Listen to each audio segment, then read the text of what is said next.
नमस्कार, मैं हूं हिमांशी। आप देख रहे हैं द पैम्फलेट। लोकसभा में राष्ट्रपति के अभिभाषण पर कल प्रधानमंत्री के बोलने का सबको इंतजार था। वे बोले और वैसे ही बोले जैसी अपेक्षा उनसे उनके समर्थकों, मंत्रियों और दल को होती है। उन्होंने अपनी सरकार की उपलब्धियों को गिनाया ही, देश को यूपीए के 10 वर्षों की याद भी दिलाई। प्रधानमंत्री मोदी ये कह सकते हैं क्योंकि उन्होंने अपनी सरकारों के कार्यकाल में देश और देशवासियों के लिए काम किया है। ऐसे काम जिनका विश्लेषण किया जा सकता है, जिनकी सकारात्मक आलोचना की जा सकती है, पर जिन्हें संसद में या संसद के बाहर कहीं भी खड़े होकर या बैठकर कोरी लफ्फाजी का सहारा लेकर नकारा नहीं जा सकता, जिन्हें झुटलाया नहीं जा सकता, जिन्हें किसी उद्योगपति के नाम या उनके नेटवर्थ की चर्चा के पीछे नहीं फेंका जा सकता। प्रधानमंत्री मोदी की उपलब्धियां हैं, इसलिए उन्हें गिनाने का अधिकार भी उनके पास है। यही कारण है कि तमाम लोग अपने मन को बहलाने के लिए और स्केप रूट खोजने के चक्कर में ये कहते हुए उनका मजाक उड़ाते हैं कि मोदी के भक्तों को लगता है कि 2014 से पहले इस देश में कुछ हुआ ही नहीं था।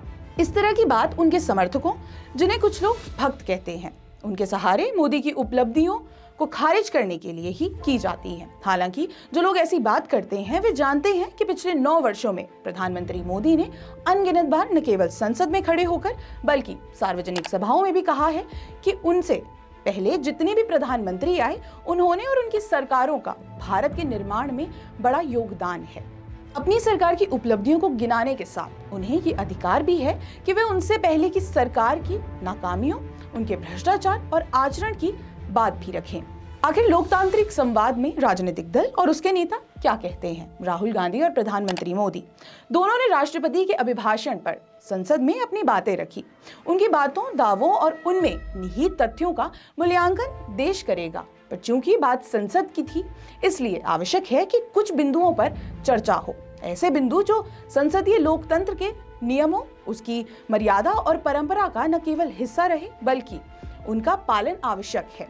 ऐसी बातें जिन्हें देश के सामने रखने के लिए दोनों नेताओं ने लोकसभा का उपयोग किया। इस पर कुछ प्रश्न खड़े होते हैं।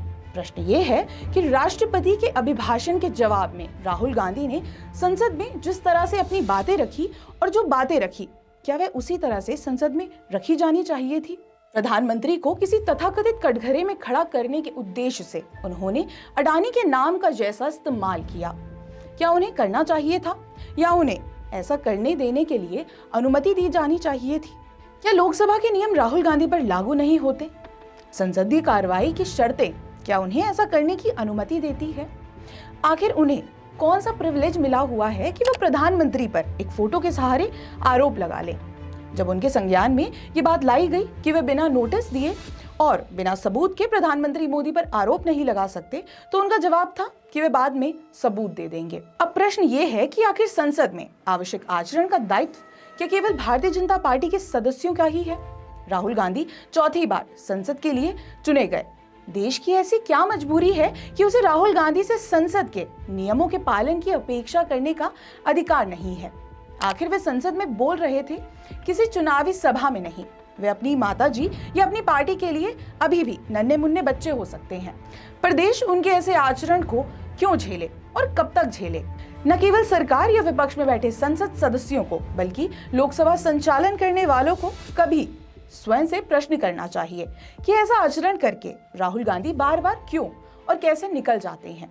उन्हें ऐसा करने का अधिकार क्या केवल इसलिए मिल जाना चाहिए कि घंटे भर उल जलूल बकने के बाद भी वे बाहर जाकर कहते फिरेंगे कि लोकसभा में उन्हें बोलने का मौका नहीं दिया गया? प्रधानमंत्री ने अपने ऊपर लगाए गए आरोपों का जवाब अपनी सरकार की उपलब्धियों को गिना कर दिया।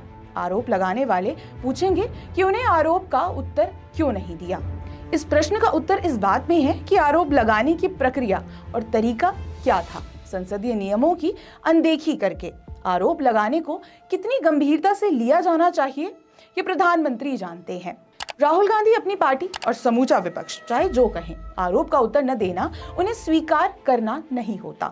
वैसे भी रोके जाने पर सबूत भी दे दूंगा कहने वाले राहुल गांधी को पता है कि पीएम नरेंद्र मोदी ऐसे आरोपों का उत्तर कैसे देते हैं। राहुल गांधी को आज भी यही लगता है कि देश की राजनीति आज भी धारणाओं की लड़ाई पर केंद्रित है।